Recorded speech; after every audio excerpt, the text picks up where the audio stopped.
అన్నమయ్య జిల్లా రాయచోటిలో వైఎస్ఆర్సీపీ కార్యవర్గ సమావేశం జరిగింది. వైఎస్ జగన్మోహన్ రెడ్డి అమలు చేసిన పథకాలకు పేర్లు మార్చి ప్రజలను చంద్రబాబు మభ్యపెట్టారని వైఎస్ఆర్సీపీ నేతలు మండిపడ్డారు. ఏ ఒక్క హామీని అమలు చేయకుండా కూటమి సర్కార్ డైవర్షన్ పాలిటిక్స్ చేస్తోందని ఆగ్రహం వ్యక్తం చేశారు. ప్రభుత్వ వైఫల్యాలపై ప్రశ్నిస్తే అక్రమ కేసులు పెడుతున్నారని ఫైర్ అయ్యారు. నియంత పాలన సాగిస్తున్న చంద్రబాబును గద్దె దించేందుకు ప్రజలు సిద్ధమవుతున్నారన్నారు వైఎస్ఆర్సీపీ నేతలు.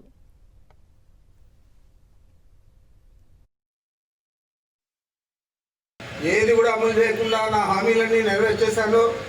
ఎవరైనా అడిగితే మీ నాలుక మందమని చెప్పి మాట్లాడినాడు చంద్రబాబు నాయుడు. మరి ఎంత నిక్కచ్చిగా పచ్చి అబద్ధాలు చెప్తా ఉంటే ఇంకా కూడా ప్రజల్లో చైతన్యం రాలేదా అని నేను అనుకుంటా ఉన్నాను. ప్రతి ఒక్కరు కూడా కాసుకున్నారు.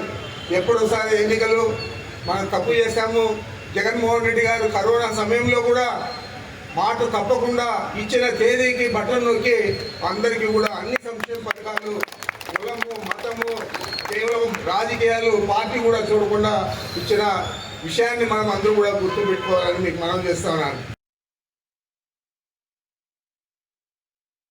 ఈరోజు రాష్ట్రంలో ధన ఉన్మాదం రాజ్యం వెళ్తా ఉంది.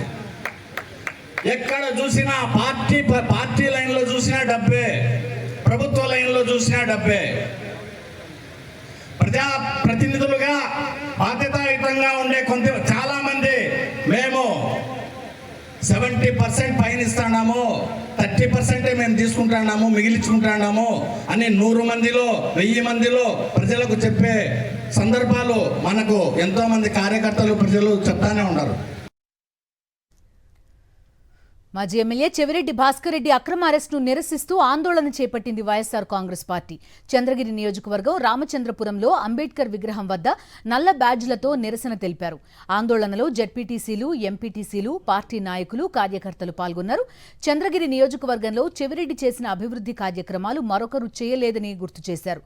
ఏనాడు మద్యం ముట్టని చెవిరెడ్డిని మద్యం కేసులో ఇరికించారని, రాష్ట్రంలో రెడ్ బుక్ రాజ్యాంగం అమలు చేస్తున్నారని మండిపడ్డారు. కూటమి ప్రభుత్వం చెవిరెడ్డి భాస్కర్ రెడ్డిపై పెట్టిన అక్రమ కేసులను వెంటనే రద్దు చేసి అంబేద్కర్ రాజ్యాంగాన్ని అమలు చేయాలని డిమాండ్ చేశారు. చెవిరెడ్డి భాస్కర్ రెడ్డికి మద్దతుగా ఈ నిరసన కార్యక్రమం చేపట్టడం జరిగింది. ఎందుకంటే గతంలో చెవిరెడ్డి భాస్కర్ రెడ్డి గారు ఎన్నో ఎలక్షన్లో కూడా మాకు తెలుసు, ఎప్పుడు కూడా మద్యాన్ని కూడా ఆయన ఎలక్షన్లలో ఇచ్చేదానికి ఎవరు కూడా ఏ కార్యకర్త అయినా కూడా ఇష్టపడేవాడు కాదు.